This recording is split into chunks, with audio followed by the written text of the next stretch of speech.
वन्दे पुरुषोत्तमं वन्दे पुरुषोत्तमं वन्दे पुरुषोत्तमं वन्दे पुरुषोत्तमं जुगो पुरुषोत्तमं परम प्रेममय श्री श्री ठाकुर अनुकूलचंद्र जी के जय। जुगो पुरुषोत्तमं परम प्रेममय श्री श्री ठाकुर अनुकूलचंद्र जी के जय। जुगो पुरुषोत्तमं परम प्रेममय श्री श्री ठाकुर अनुकूलचंद्र जी के जय। परमाराध्या जगज्जननी श्री श्री परमा की जय।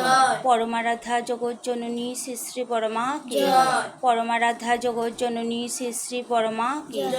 परम पूज्य पादु श्री श्री बरदा के जय। परम पूज्य पादु श्री श्री बरदा के जय। परम पूज्य पादु श्री श्री बरदा के जय। परम पूज्य पादु श्री श्री आचार्य देव की जय।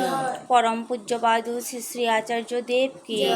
वंदे पुरुषोत्तमं वन्दे पुरुषोत्तमं वंदे पुरुषोत्तमं वन्दे पुरुषोत्तमं डीपी वार के जय। डीपी वार के जय। डीपी वार के जय।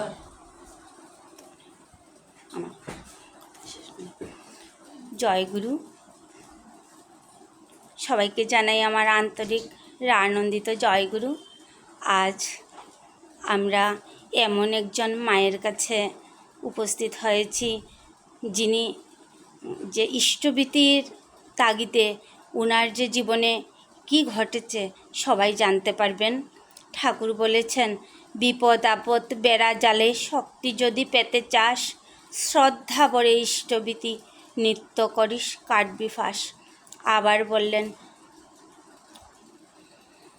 তবে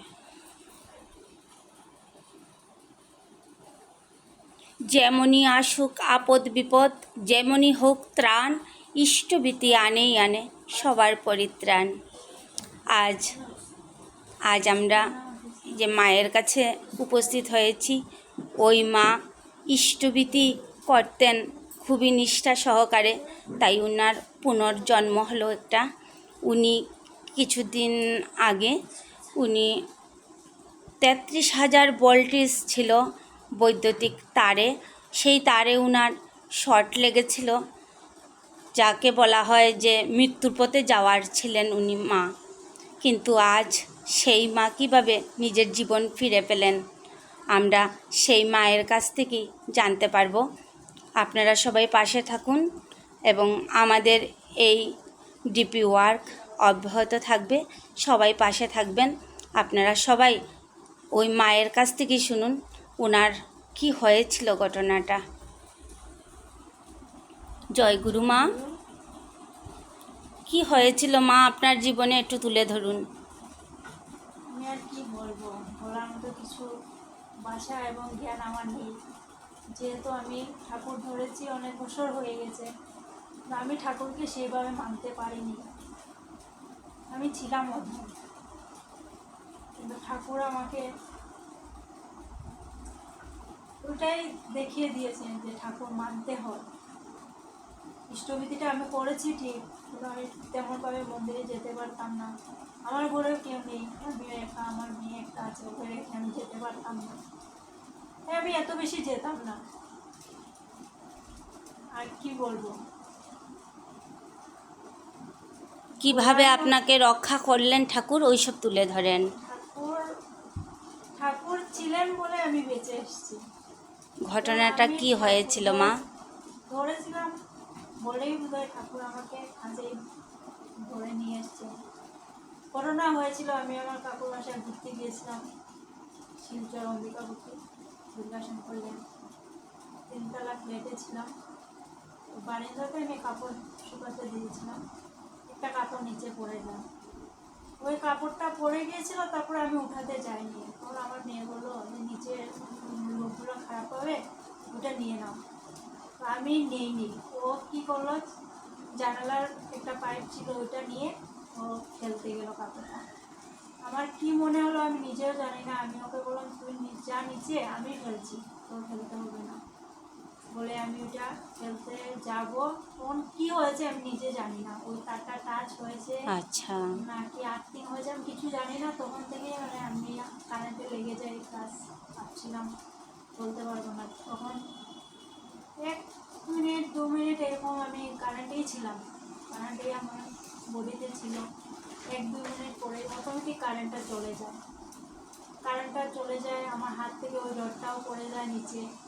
তাও নিচে পড়ার টাইমেও আমার মেয়ের মাথাতেই পড়তেছিল। ওই নিচের প্লেটের আংটিও ওকে সরালো। মানে কী হয়েছে আমি নিজে বলতে পারবো না। তারপরে কাকিমুনি এসে আমি পড়ে যেতেছিলাম, কাকিমুনি এসে আমাকে পিছন থেকে ধরলেন। ধরার পরে তো উনি কান্নাকাটি শুরু করলেন, চিৎকার দিলেন, লোক জমালেন। তারপরে আমার একটা দেওর আছে শিলচর মেডিকেল কলেজে, ওকে ফোন করা হলো। ও ফোন রেগুলারলি, ও কারো ফোন উঠায় না। 1 সপ্তাহ 2 সপ্তাহ কেটে যায়, ও কারো ফোন উঠায় না, মেসেজেই কথা বলে, তাও 1 সপ্তাহ পরে। ওই দিন এমন কি হলো ঠাকুরের দয়ায়, এক ফোন ঢোকার সাথে সাথেই ও ফোনটা উঠায়, রিসিভ করলো। এক রিংয়ে ও ফোনটা রিসিভ করলো।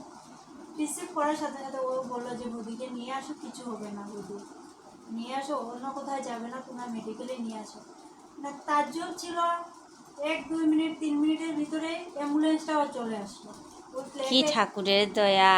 ওই ফ্ল্যাটেরই একজন দাদু ফোন করেছিল অ্যাম্বুলেন্সটা তাজ্জব, 3 মিনিটের ভিতরে অ্যাম্বুলেন্সটা এসে পৌঁছে যায় আমাদের ফ্ল্যাটের নিচে।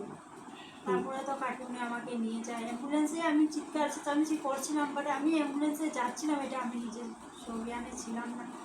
চিৎকার চেঁচামেচি করছিলাম, আমার হাতে ব্যথা করছে বলে। ওইখানে যাওয়ার পরে ওই আমার দেওরটাই আমাকে প্রাণ দেয়। আমি ওকে দেওরও বলতে পারবো, বলবো যে স্বয়ং ঠাকুরই এসেছিলেন আমাকে বাঁচানোর জন্য। না হলে সত্যি একটার পর একটা ঘটনা হলো। এখানে কারেন্টে ওখানে আমার মেয়ে গেল, ওকে সরিয়ে আমি গেলাম, কারেন্টে লাগলাম। তারপরে 1-2 মিনিটের মধ্যে কারেন্টও চলে গেল। তারপরে ওইখানে যে ফোন উঠায় না, ও ফোন উঠিয়ে নিল। মানে সব দিক মিলিয়ে এটাই আমি বুঝলাম যে ঠাকুর ধরেছিলাম বলেই ঠাকুর আমাকে রক্ষা করেছেন, ঠাকুর আমাকে প্রাণ দিয়ে গেছেন। জয় গুরু, জয় গুরু, জয় গুরু। আমরা সবাই শুনলাম সেই মায়ের কাছ থেকে, কিন্তু সেই মার জন্য পরম পিতার কাছে আমাদের অনেক অনেক কামনা রইল। সেই মা যাহাতে আগামী দিনে অনেকভাবে সুস্থ থাকেন এবং শারীরিকভাবে উনি সুস্থ থাকেন। সেই মায়ের অতুলনীয় কিছু কথা আমি তুলে ধরছি। সেই মা আমাদের মাতৃ সম্মেলন সৎসঙ্গে খুবই সুন্দর করতাল বাদক ছিলেন, যেটা আমি ব্যক্তিগতভাবে অনুধাবন করতে পারতাম। আজ একটাই দুঃখ রয়ে গেল যে সেই মা একটি হাত উনি উৎসর্গ করেছেন পরম দয়ালের, ওটাই মনে চাওয়া ছিল। যাই হোক, কোনো কিছু ব্যাপার না, ঠাকুর যা করেন মঙ্গলের জন্য করেন। সেই মার জন্য আমরা সবাই যাহাতে প্রার্থনা করি, ওই মার আগামী দিন ইষ্টোচ্ছল জীবন যেন গড়ে ওঠে, আর আগামী প্রজন্মে যাহাতে ওনার জীবনটা আরও বেশি ঠাকুরময় হয়ে ওঠে। উনি সত্যি একজন ইষ্টভীতির পরায়ণ, সেটা আমি জানি। এবং ওনার অনেক কিছু আমার কাছে লক্ষণীয় ছিল, কিন্তু বলার মতো তো আর ভাষা নেই। সবই পরম দয়ালের ইচ্ছা। পরম দয়াল ওনাকে শক্তি দেন, শান্তি দেন, উনি সব কিছুই পারবেন। জয় গুরু।